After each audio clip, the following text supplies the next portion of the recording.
Let's talk about day-to-day, let's talk about business. So to frame this conversation, I think you have to watch this clip because it will make everything I'm about to say make sense. So this is from Google, and this is from 4 years ago, their personal assistant AI. And they haven't released this to the public, which is weird. So how can I help you? Hi, I'm calling to book a women's haircut for a client. I'm looking for something on May 3rd. Sure, give me 1 second.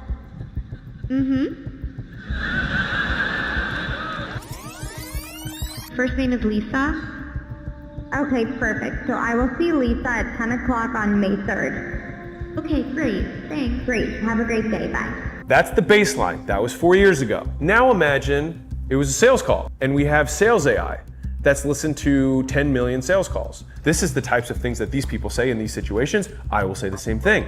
And then it iterates and learns over and over again. The AI can live 1 million lifetimes in terms of the amount of volume it can churn through and process and learn from compared to a human. So the best sales guy is gonna have this much experience compared to the best AI sales guy. And so if it can have those calls 24 hours a day in real time to whatever prospect you want, you may even imagine a world where you ask the phone teller, hey, are you a human? And when they say, no, I'm AI, you're relieved because you're like, thank God, I'm talking to the best version of this who can handle my problem right now. So if you were to have asked people, what jobs do you think AI will replace first? Most people said first it'll replace the low skilled jobs, the physical labor, and then it'll be the low skilled white collar jobs, and then it'll be the high skilled white collar jobs like programmers and coders, and then finally maybe it'll replace the creative jobs. But what's interesting is that it actually happened in the reverse order. If you're a copywriter, this has serious implications for you. A logo designer, this has serious implications for you. Customer service, 24 hours a day, in real time, immediate feedback. What happens to all the physicians? It becomes immediate and more accurate for us to have access to a medical AI from our homes. And it can see us because it can interpret data visually too.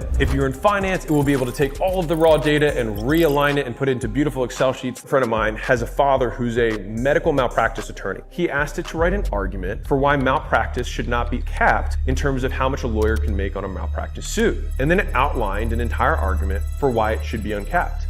It happened to be almost identical to the argument that he had after 40 years of experience. You see videos like this, you see all these people on YouTube, you see Instagram posts. Well, what if the AI reads every single Instagram post of all time and ranks them by highest performing, and then merge that with video and deepfakes? We will have pundits and influencers that don't exist. Imagine you could create the perfect celebrity or the perfect spokesperson or the perfect porn star. And with deep fakes, they can work 24 hours a day, say exactly what you want, and what they say has the perfect tone and made to just stimulate the shit out of our dopamine centers. And we're just gonna be plugged in because it knows what we like better than we do. If you don't believe me, go to thispersondoesnotexist.com and just keep refreshing it and it will show you new people. Now, if you remember earlier, a video is made of multiple images put together back to back to back. If it can make an image of a real person, it can make many images of real people. If it can make many images of real people, it can make a video of a real person.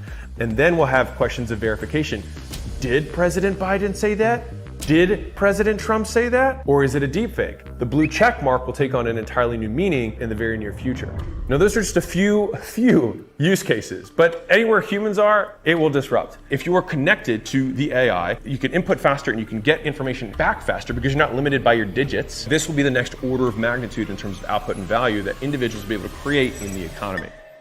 I do think that there's a chance that capitalism as a system for society may be overturned. You're gonna have a huge cost basis that's gonna be eliminated. So things may get cheaper. But at the same time, the money that would have gone to those people that's gonna go into the economy won't be there.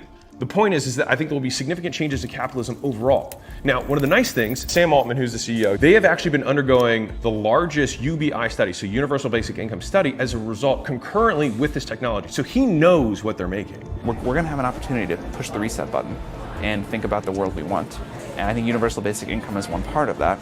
He knows the impact of what's going to have. Now, in the short term, we'll be able to harness this. And this is what I think will foster in, at least in the short term, a golden age for humanity in terms of what we're going to be able to accomplish scientifically. I believe that we will be able to achieve nuclear fusion. Fusion is renewable, clean energy for everyone. When you reconstruct the energy infrastructure upon which all of society is laid upon, it changes everything. And so in a very real way, this will be a more significant change or revolution in humanity, in my opinion, than the Industrial Revolution, which changed everything.